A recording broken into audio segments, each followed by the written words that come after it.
शिक्षक भर्ती घोटाले में लंबा खेल करने वाले ममता बनर्जी के खास पार्थ चटर्जी को ईडी ने जैसे ही गिरफ्तार किया, टीएमसी ने बिना वक्त गवाए पार्थ चटर्जी को यह कहकर पल्ला झटक लिया कि उसने किया है वही जाने। इतना ही नहीं, अर्पिता मुखर्जी की ममता बनर्जी तारीफ करती रहती थी, टीएमसी की चुनावी सभा में शामिल होती रही। उस अर्पिता के घर से करोड़ों का काला खजाना निकलते ही टीएमसी ने पहचानने तक से इनकार कर दिया।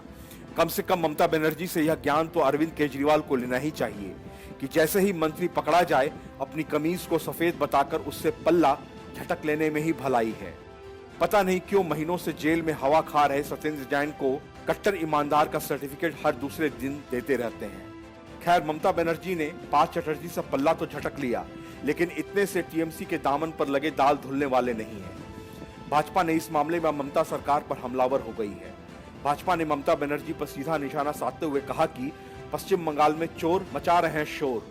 केंद्रीय मंत्री राजीव चंद्रशेखर ने कहा कि बंगाल में सरकारी पैसे की लूट मची हुई है।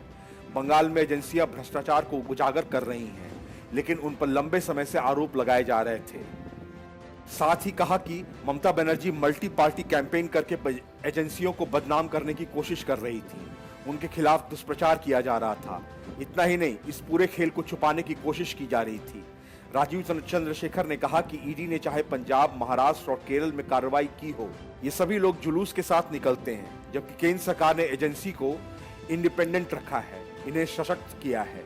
राजीव चंद्रशेखर ने कहा कि टीएमसी ने इस मामले में चुप्पी साध ली है। साथ ही कहा कि 21 करोड़ की बरामदगी सरकार की मिलीभगत पर सवाल खड़े करती है। हालांकि अर्पिता मुखर्जी के आवास पर नोटों का मिलना अब तक जारी है। अब तक 21 करोड़ से अधिक की रकम, 79 लाख का सोना, 57 लाख की विदेशी मुद्रा बरामद की जा चुकी है। राजीव चंद्रशेखर ने कहा कि बंगाल में चोर मचा रहे हैं शोर। दरअसल ये शोर इसलिए मचाया जा रहा है कि उनकी चोरी का एविडेंस लोगों तक न पहुंचे। साथ ही जांच एजेंसियों को बदनाम करने की कोशिश की जा रही है। Bureau report, news of India.